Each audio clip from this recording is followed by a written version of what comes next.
ভাই আমি আজকে আপনাদেরকে কিন্তু এটাই বলতে এসেছি যে যদি আপনি বিপদে না পড়তে যান তাহলে আমি যেগুলো বলবো, যে আপনাদেরকে বুদ্ধিগুলো দেব, যে সলিউশনগুলো দেব সেগুলো খুব ভালোভাবে মেনে নেন, না হলে আপনার ধান ফসলের অবস্থা খুব খারাপ হবে।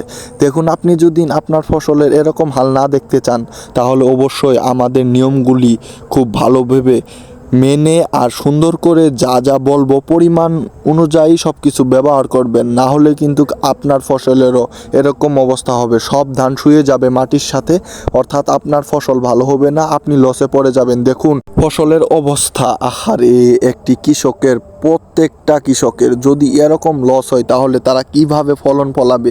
প্রত্যেকটা কৃষকের জন্য লস। যদি এভাবে মাটিতে শুয়ে যায় আপনার ফসল, আপনার ধান যদি একেবারে নিমেষেই মাটিতে শুয়ে পড়ে, এটা কিসের জন্য শুয়ে পড়ে আর কি জন্য এরকম ক্ষতি হয়? দেখুন, এত টপটপা সুন্দর ভালো ফসল হয়েও মাটিতে শুয়ে যাচ্ছে, এটা কিন্তু আপনার অনেক ক্ষতি হচ্ছে।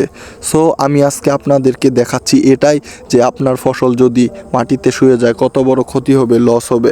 আর কিসের জন্য মাটিতে শুয়ে যায় সেটাই বলতেছি। তো চলুন আর দেরি না করে সেটাই বলি।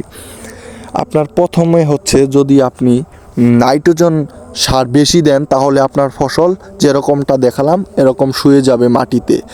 পটাশ জাতীয় সার খুব কম দিবেন, পটাশ জাতীয় সার কম দিবেন না, এটা আসলে নিয়ম অনুযায়ী পরিমাণ মতো যেতটুক লাগে অতটুকুই দিবেন, তাহলে আপনার ফসল ইনশাল্লাহ ভালো হবে, সুন্দর হবে। আর আপনি যদি এরকম সুন্দর ফসল ফলিয়ে তারপর যদি মাটিতে শুয়ে যায় তাহলে সেটার জন্য আপনার কিন্তু অনেক খারাপ লাগবে, কারণ আপনি অনেক কষ্টে সুন্দর করে এরকম ফসল ফলানোর পরে যদি মাটিতে শুয়ে পড়ে তাহলে কিন্তু আপনার জন্য অনেকটাই কষ্টের, আর এটা অনেক দুঃখজনক।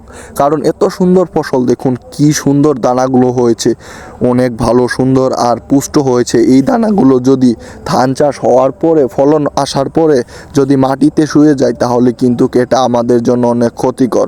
তো এইখানে দেখুন আমি দেখাচ্ছি, এই যে একটি লোক কি সুন্দর করে খুব ভালো করে ধানগুলো কাটতেছে, ওনার ফসল ফলেছে সুন্দর করে ভাবে, মনে করেন উনি এত সুন্দর করে ফসলটা ফলিয়েছিল, যার ফলে দেখুন ওই লোকটি খুব সুন্দর করে ফসলটি কাটতেছে। ওনার ফসলটা কেন উনি কাটতে পারতাছে সুন্দর করে, আর কেন এরকম পাকা ধান উনি এত সুন্দর করে ফলিয়েছেন, ওনার ধান কেন শুয়ে পড়লো না, এটা আপনারা কিন্তু অনেকেই বলতে পারেন। কারণ ওই লোকটি সুন্দর করে যে ধান কাটছে, লোকটি দেখুন বিছিয়ে রেখেছে ধান কেটে কেটে সারি করে, লাইন করে, আপনারা যে যেটা বলেন আর কি। তো উনি সুন্দরভাবে নাইট্রোজেন সার, পটাশ পরিমাণ অনুযায়ী দিয়েছে, ফলে ওনার ধান সুন্দর হয়েছে। এই বিঘাতে দেখুন একটি ধানও পড়েনি, ওনার সব কিছু পরিমাণ মতো দেওয়া হয়েছে, এই কারণে নোটটা পড়েনি।